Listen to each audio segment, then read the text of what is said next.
we have decided with only one sentence, that is sentence of death. Sheikh হাসিনার মৃত্যুদণ্ডের আদেশের সঙ্গে সঙ্গেই আদালতের শিষ্টাচারকে ছাপিয়ে যায় রক্তাক্ত জুলাইয়ের আবেগ। এই রায়ের অপেক্ষাতেই হয়তো ছিলেন 24-এর শহীদ পরিবার আর আহতরা। প্লিজ শুধু জুলাই যোদ্ধা নন, ১.৫ দশক ধরে ক্ষমতা আঁকড়ে স্বৈরাচার হয়ে ওঠা শেখ হাসিনার বিরুদ্ধে এই রায়কে মাইলফলক বলছেন রাজনীতিকেরাও। এর মধ্য দিয়ে স্বৈরশাসনের কবর রচিত হয়েছে মত বিএনপি মহাসচিবের। প্রায় অভিন্ন বক্তব্য আরেক সিনিয়র নেতা সালাউদ্দিন আহমেদের। এই বিচার হচ্ছে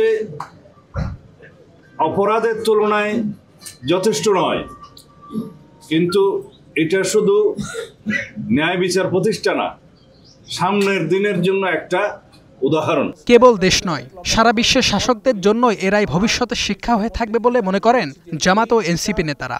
আজকে যে রায় পাওয়া গেল, এই বিচার হচ্ছে যথার্থ, নিরপেক্ষ, স্বচ্ছ এবং প্রশ্নাতীত একটা বিচার।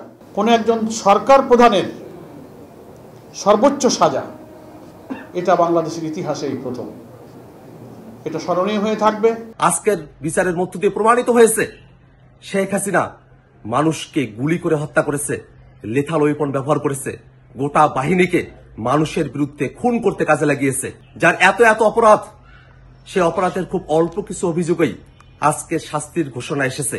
তাদের শাস্তি কার্যকর করার মধ্য দিয়ে পৃথিবীর ইতিহাসে একটি নজির তৈরি হবে, যাতে করে আর কোনো শাসক, আর কোনো গোষ্ঠী তারা যেন গণহত্যাকারী হয়ে উঠতে না পারে। জুলাই আন্দোলনে মানবতা বিরোধী অপরাধ মামলার প্রথম রায় আসে সোমবার। তাতে 5 অভিযোগের সবগুলোই প্রমাণ হওয়ায় ক্ষমতাচ্যুত প্রধানমন্ত্রী শেখ হাসিনাকে মৃত্যুদণ্ড দিয়েছেন tribunal. HM Imran, star news, Dhaka.